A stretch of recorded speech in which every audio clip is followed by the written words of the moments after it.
तो चलिए, बहुत कुछ हो गया, अभी अष्टवक्र गीता पढ़ते हैं, थोड़ी सुस्ते समझ लेते हैं, ठीक है।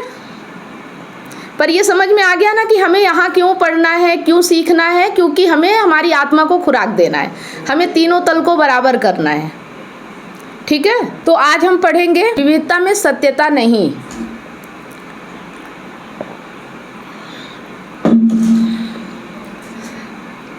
विविधता मतलब कि अलग अलग भिन्न भिन्न चीज़ें जो हम बाहर देखते हैं उसमें सत्य नहीं है, ठीक है। बाहर जो हमें विविधता दिखती है या अलगाव दिखता है उसमें सत्य नहीं होता है, ठीक है। जैसे विचार करने पर पता चलता है कि कपड़ा रेशा मात्र ही है, वैसे ही यह संपूर्ण संसार जो इतनी विविधताएं लिए हुए है कि केंद्र में आत्मा ही है, ठीक है। मतलब अगर आप एक कपड़े को देखो तो वैसे तो कपड़ा दिखता है लेकिन अगर विचार करो तो पता चलता है कि इसमें रेशा मात्र है, रेसे रेसे हैं, है ना। उसी तरह से यह जो पूरा संपूर्ण संसार है जो इतनी विविधताएं लिए हुए हैं, जो इतनी तरह के दिखता है, उसमें सिर्फ आत्मा ही है। जैसे कपड़े अलग अलग तरह के होते हैं, उनका रंग अलग होता है, सब कुछ अलग होता है, लेकिन है तो एक रेशा मात्र ही ना। उसी तरह से संसार में बहुत सारी भिन्नताएं दिखती है, विविधताएं दिखती है, सब कुछ अलग अलग दिखता है, लेकिन है सबके केंद्र में आत्मा ही है, ठीक है। आत्मा मतलब जो हमने बताया कि सत्य है, आत्मा है, ब्रह्म है, ये सब। तो तंतु मात्र ही है जो पट है पूरा, कपड़ा रेशा मात्र है, फाइबर मात्र है। और विचार नहीं करोगे, स्थूल इंद्रियां जैसा दिखाती हैं वैसा देखोगे तो कपड़ा अपने आप में एक इकाई के रूप में है, एक अविभाज्य स्वतंत्र सत्ता के रूप में प्रतीत होता है। लेकिन जो विचारक होता है, जो पास जाकर अन्वेषण करता है, वह देखता है कि रंग अलग हो सकते हैं, आकार अलग हो सकते हैं, मोटाई लंबाई चौड़ाई है, सब भिन्न होते रहते हैं, नाम भी अलग हो सकते हैं अलग अलग प्रकार के वस्त्रों के, कपड़ों के, लेकिन सब में जो मूल इकाई है जो सृजन करती है वह एक ही है, तंतु मतलब रेशा, ठीक है। तो उसी तरीके से विचार करने पर यह पता चलता है कि यह जो संपूर्ण विश्व है यह बहुत बड़ा और बहुत सारा वैविध्य लिए हुए, बड़ी विभिन्नताएं लिए हुए दिखाई देता है। पर सारी भिन्नताओं के पीछे, सारे वैविध्य के केंद्र में एक ऐसा तत्व है जो स्वयं किसी रंग का नहीं है, रूप का नहीं है, आकार का नहीं, और वह आखिरी तत्व है जिसे काटा नहीं जा सकता। सिर्फ उदाहरण के लिए कह रहा हूँ, ठीक वैसे जैसे 50 साल तक यह धारणा पर्याप्त भी थी और उपयोगी भी थी कि जितना भी भौतिक जगत है, जितना भी पदार्थ है, उस सब की जो निर्मात्री इकाई है, जो उसकी बिल्डिंग यूनिट है, वह एटम है। तो हम कह देते हैं कि ऊपर ऊपर से चीज़ें बहुत अलग दिखाई दे रही हैं, पर उनके अंदर जो एक ही चीज़ है वह जब हमारे सामने अलग अलग तरीके के कॉम्बिनेशन, सम्मिश्रण में आती है तो हमें भिन्न भिन्न दृश्यों का और विविध पदार्थों का अनुभव होता है। इसको समझिएगा, अगर जो चीज़ ना समझ में आए वो पूछ लीजिएगा, लिख लीजिएगा जो शब्द नहीं समझ में आ रहे।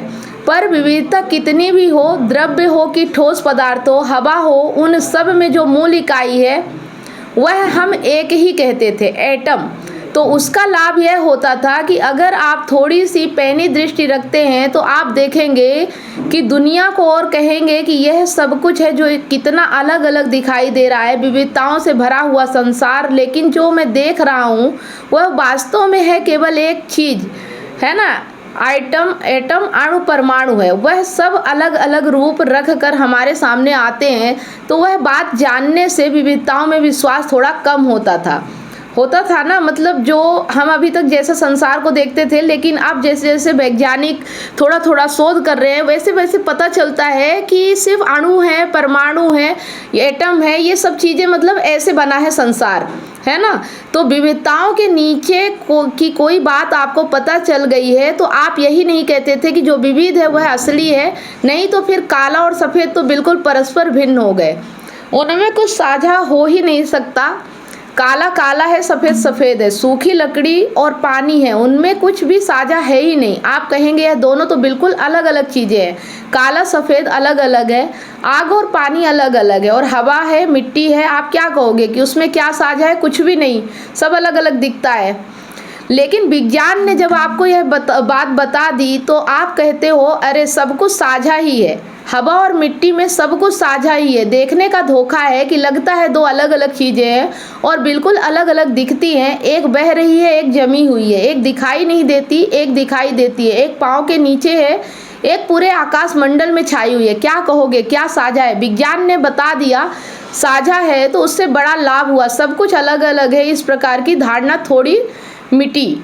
ठीक है, मतलब मिट्टी, हवा, पानी सब में अणु एक ही रहते हैं, कोई अलग अलग नहीं होता, एक ही अणु से सब कुछ बने होते हैं। उसी प्रकार की चीज़ यह अष्टवक्र हमें बता रहे हैं ताकि हमारा विविधता में विश्वास थोड़ा कम हो। और विविधता माने क्या होता है? प्रकृति, है ना, जो हम हर चीज़ को अलग अलग देखते हैं कि स्त्री अलग है और वस्तुएं अलग हैं, हम अलग हैं, सब कुछ हम अलग अलग देखते हैं। विविधता रहती है, इसीलिए हम समझ नहीं पाते, हम उनमें भेद करते हैं और हम फिर उन्हीं चीज़ों को पाने की कोशिश करते हैं क्योंकि हमें लगता है कुछ बाहर अलग है, जबकि ये सब क्या है? प्रकृति है ना।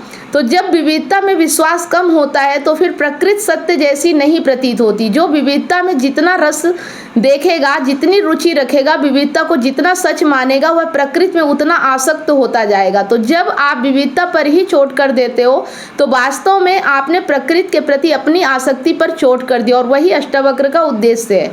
प्रकृति माने जो हमारी प्रकृति है ना, हमारी प्रकृति और बाहर की प्रकृति सेम है। हमारे भीतर जो है वही बाहर है। हमारे भीतर भी 75% पानी है, बाहर भी 75% पानी है। हमारे भीतर भी बहुत कुछ जो है वो सब बाहर भी है, तो सेम ही है, हम सब प्रकृति है। तो जो ये अहम भी है वो एक तत्व है प्रकृति का, और उससे जो निकलता है, जो हमारा संसार बनता है हमारे लालच से, हमारे डर से, हमारे स्वार्थ से।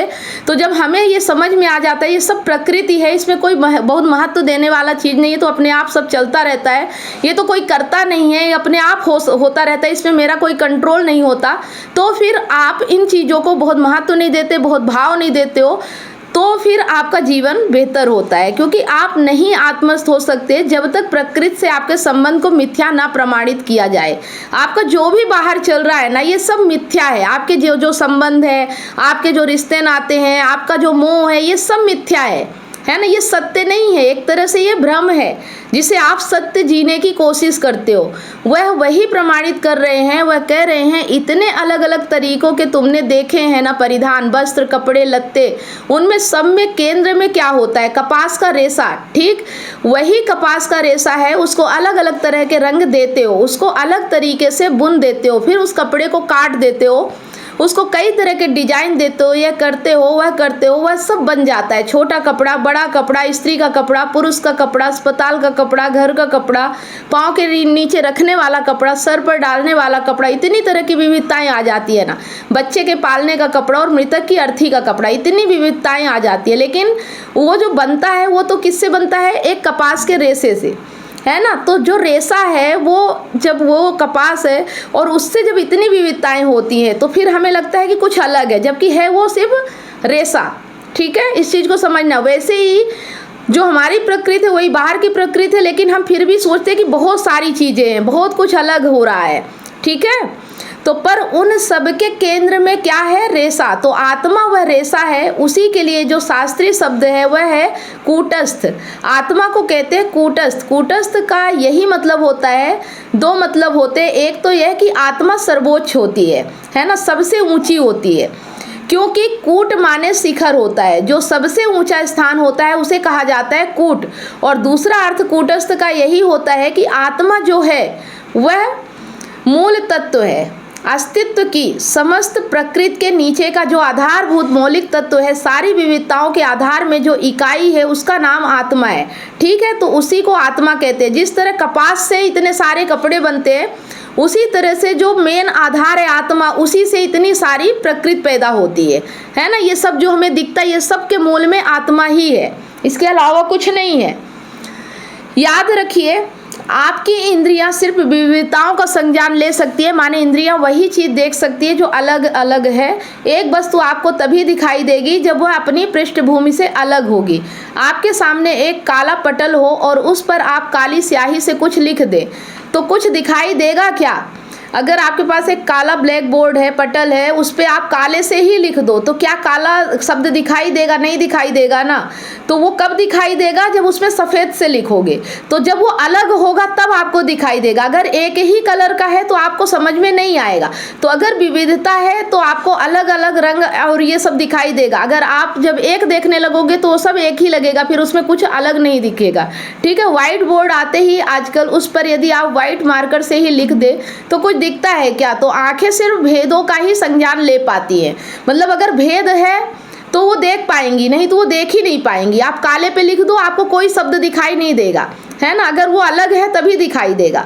तो वैसे ही जो हमारी इंद्रियां होती है, जो हमारे आंखें होती हैं, वो सब भेद ही देख पाते हैं, इसके अलावा उन्हें कुछ दिखाई नहीं देता। जहाँ कुछ अलग होगा वह वही दिखेगा। और आत्मा वह है जो सब अलगावों माने डिफरेंसेज के नीचे, इसलिए वह दिख नहीं सकती, है ना। आत्मा वो है जो मेन केंद्र है, वो आत्मा है और उसका कोई अलगाव नहीं होता, वो एक है ना। तो पर जो देखने का पूरा कार्यक्रम चलता है, आत्मा उसके आधार में होती है।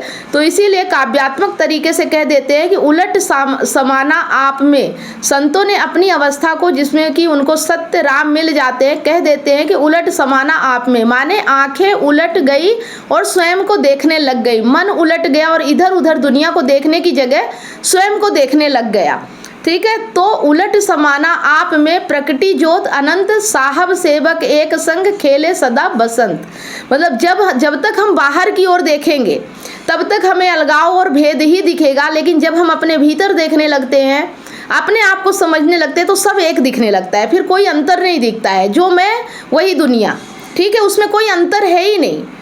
फिर हम किसको महत्व दें? जब हम अपने आप को ही महत्व नहीं दे रहे तो हम दुनिया को इतना महत्व क्यों दें? ठीक है, तो अब यहाँ पर साहब कौन है? वही जिनकी बात हो रही है, आत्मा। आत्मा ही साहब है और सेवक कौन है? मन। आत्मा साहब है और मन सेवक है। तो मन जो था वह बाहर को भागता था, साहब से दूर भागता था, वह पलट कर स्वयं में आ गया। तो साहब सेवक एक संग। और जब साहब सेवक एक संग हो जाते हैं तो फिर बसंत छा जाता है। उसमें तुम मौज करो, खेलो, फूल खिलते हैं ना बसंत में।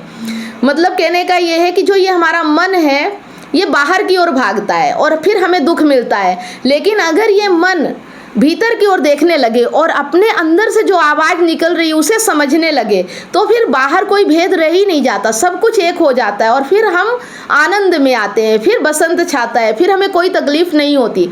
तकलीफ हमें तभी तक होती है जब तक हम ये देखते हैं कि हमारे जीवन में जो हो रहा है ना, वो दूसरों की वजह से हो रहा। लेकिन जैसे ही हम अपने आप में देखते हैं तो हमें पता चलता है कि ये सब जो बाहर हो रहा है ना, ये सब मेरी ही वजह से हो रहा है। और फिर समझ में आता है कि बाहर तो ऐसा कुछ है ही नहीं जो मुझे परेशान कर सके। तो फिर आप आनंद में हो जाते हो। ठीक है, और अज्ञान मिट जाता है। प्रकृति ज्योत अनंत, मतलब ये अज्ञान है जो आप बाहर की ओर देखते हो, ये एक तरह से आपके जीवन में अंधेरा है। जब आपको ज्ञान आता है, जब आप अपने भीतर की ओर देखने लगते हो, जब आप अपने आप में देखने लगते हो कि आपके साथ जो हो रहा है वो सब आपकी वजह से हो रहा, तो फिर अंधेरा छट जाता है। विविधताएं देखना अंधेरा है। तो इसीलिए जो ज्ञानी होता है, संत होता है, उसका एक अनिवार्य लक्षण होता है कि वह समदृष्टा हो जाता है। मतलब समान रूप से देखने लगता है, वह समभाव में जीने लगता है। विविधताएं उस पर बहुत असर डालती नहीं, वह विविधताओं को झूठ अब जानने लग गया है। एक चीज़ काली दिख रही है, एक चीज़ सफ़ेद दिख रही है, उसको पता है जो काला है उसके आधार में भी वही है जो सफ़ेद के आधार में है। तो तुम उसको काला दे दो, वह एक भाव में होगा, उसको तुम सफ़ेद दे दो तो भी वह उसी भाव में रहेगा। अब वह समदृष्टा हो गया। ठीक है, इक्वेनिमिटी आ गई है उसमें, उस समभाव, उस समता के आधार में ही बोध है कि चीज़ें दिखती अलग अलग है, होती एक ही है, सब प्रकृति है, सत्व रज तम है, क्या भेद करूं। बात समझ में आ गई कि जब तक आप भेद करोगे तब तक आप परेशान रहोगे। जब ये देख लोगे कि सब एक है, कुछ अलग है ही नहीं, जो मैं हूँ, जो मेरे भीतर है वही बाहर है, जैसा मैं हूँ। अगर आप लालची हो, डरे हुए हो, तो बाहर भी दुनिया ऐसी ही है। आप किसकी परवाह कर रहे हो, आप किसकी चिंता कर रहे हो, दुनिया ऐसी ही है। तो जब आपको ये चीज़ें समझ में आती है तब आप जीवन को सही मायने में जी पाते हो। ठीक ठीक है। हम अघोरियों का नाम बड़ी रुचि से और थोड़े भय से लेते हैं।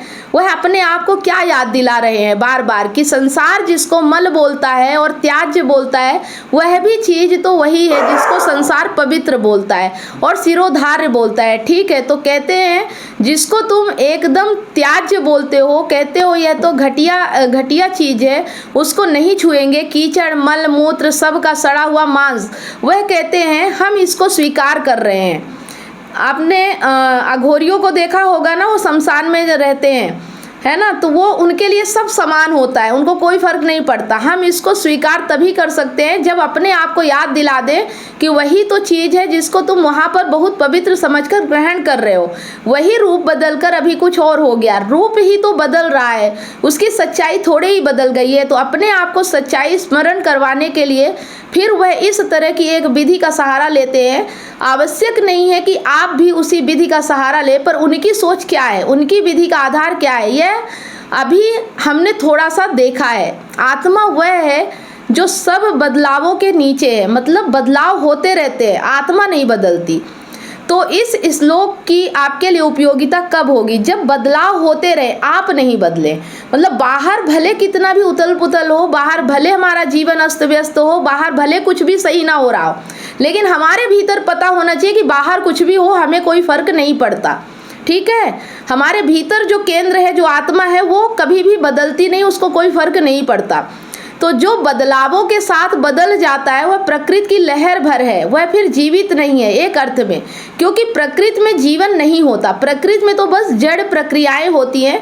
हाँ, साधारण भाषा में उन्हीं जड़ प्रक्रियाओं को ही हम कई बार जीवन बोल देते हैं। प्रकृति में देखो हर रोज बदलाव होता है, प्रकृति में हर रोज मौत होती है ना। प्रकृति में जीवन होता ही नहीं है। हर दिन आपकी सेल्स है, ये भी मरती रहती है, आपका जो रक्त है ना, वो भी रोज बदलता रहता है। तो हर चीज बदलती रहती है, उसी तरह से ये शरीर भी हर रोज बदल रहा है। एक दिन इसकी मौत आती है, वो भी एक बदलाव ही है, लेकिन हम उसे सोचते हैं वो मौत है, जबकि प्रकृति में तो ये खेल चलता ही रहता है, यहाँ कुछ नई बात नहीं है। तो उदाहरण के लिए कोई पक्षी आकर के कहीं मिट्टी पर विष्ठा कर गया और फिर बादल आकर उसी जगह बरस गया। विष्ठा में क्या थे? बीज थे। विष्ठा का मतलब तो समझ रहे हो ना, कि जो पक्षी आके लेटरिंग कर जाता है उसे विष्ठा बोलते हैं। वो खा के बीज आता है और वो जब विष्ठा करता है तो वो बीज फिर वहीं पे रह जाता है, और जब पानी गिरता है, बीज थे, क्योंकि पक्षी कोई फल खाकर आया था तो विष्ठा कर दी, उसमें बीज थे। बादल बरस गया, संयोग की बात की मिट्टी उर्वर थी, तो थोड़ी देर में वहाँ जीवन खड़ा हो गया, माने पौधा। तो हम बोल देंगे जीवित है, पर ज्ञानी की दृष्टि कहेगी इसमें क्या है, जो कुछ भी हुआ वह सब तो ऐसा ही था, प्रक्रियाबद्ध, यंत्रबद्ध, तो उसमें जीवन कहाँ है? कुछ नहीं। मतलब ये तो चक्र चलता ही रहता है। जीवन तब है जब प्रकृति के साक्षी हो जाओ, जब उससे बाहर आ जाओ। जो उससे बाहर आ गया वह जीवित है, जो उससे बाहर नहीं आया वह तो बस ऐसे ही है प्रकृति के चक्र में, उसको जीवित नहीं बोलना चाहिए। तो यह सब बातें इसलिए हैं ताकि आप प्रकृति के सब भेदों से बाहर आ जाएं, प्रकृति की सब गतिविधियों के दृष्टा हो जाए, थोड़ी निरपेक्षता आ जाए। अच्छा चला ठीक है, बुरा भी चला तो भी ठीक है, उसका मतलब अकर्मण्य या उदासीन होना नहीं है, वह एक अलग चीज़ है। उसका मतलब ज्ञानी होना है। बाहर बाहर जो तूफान वगैरह चलता रहे, बाहर बाहर जो काम करने हैं वह चलते रहेंगे, भीतर एक बिंदु ऐसा होना चाहिए जो अस्पर्शित ही रहे, वही आत्मा है। ठीक है, चलिए अब बताइएगा जिसको जो चीज़ नहीं समझ में आई। समझ में आ गया तो ठीक है, नहीं तो आप लोग प्रश्न कीजिए क्या समझ में नहीं आया। आप अपने पार्टनर की बेवफाई से टूट चुके हैं। क्या विश्वास टूटने से आपकी ज़िंदगी और आपका करियर दांव पे लगा है? विश्वास की कमी, डिप्रेशन और अकेलापन आपको घेर रहे हैं। आप अपने हस्बैंड, वाइफ या सहकर्मियों पर भरोसा नहीं कर पा रहे हैं, लेकिन अब यह दर्द खत्म हो सकता है। मैं कमलेश सोनी पिछले 8 वर्षों से हजारों रिलेशनशिप्स पर काम किया है और कंसल्ट करके उनके साथ उनकी प्रॉब्लम पर साथ मिलकर जो भी समाधान हो सकता है हमने किया, और 100% गारंटी के साथ समाधान मिला, और आज वो खुशी से जीवन जी रहे हैं। और मेरा मिशन है आपको निराशा से निकालकर खुशहाल जिंदगी की ओर ले जाना। मेरा 90 दिन का विश्वास और रिकवरी सिस्टम आपकी ज़िंदगी बदल देगा। हमारे एक्सपर्ट्स कोचिंग, कंसल्टिंग और हीलिंग के साथ अपने रिश्ते में विश्वास और प्यार वापस लाएं, डिप्रेशन और अकेलापन से मुक्ति पाएं और अपनी मैरिड लाइफ और करियर को नई उड़ान दें। हजारों लोग मेरे YouTube चैनल और Facebook से प्रेरणा ले चुके हैं, लेकिन व्यक्तिगत कंसल्टिंग वो चाबी है जो आपके रिश्ते का ताला खोलेगी। आज ही कदम उठाएं। 7697572249 पर व्हाट्सएप करें या लिंक पर क्लिक करें और अपॉइंटमेंट बुक करें और हमारे 90 दिनों के वर्कशॉप से अपनी ज़िंदगी के निराशा को खुशहाल ज़िंदगी में बदलें। आपका रिश्ता हमारे लिए मायने रखता है। आज ही एक्शन लें और अपनी खुशहाल ज़िंदगी की शुरुआत करें। Click now.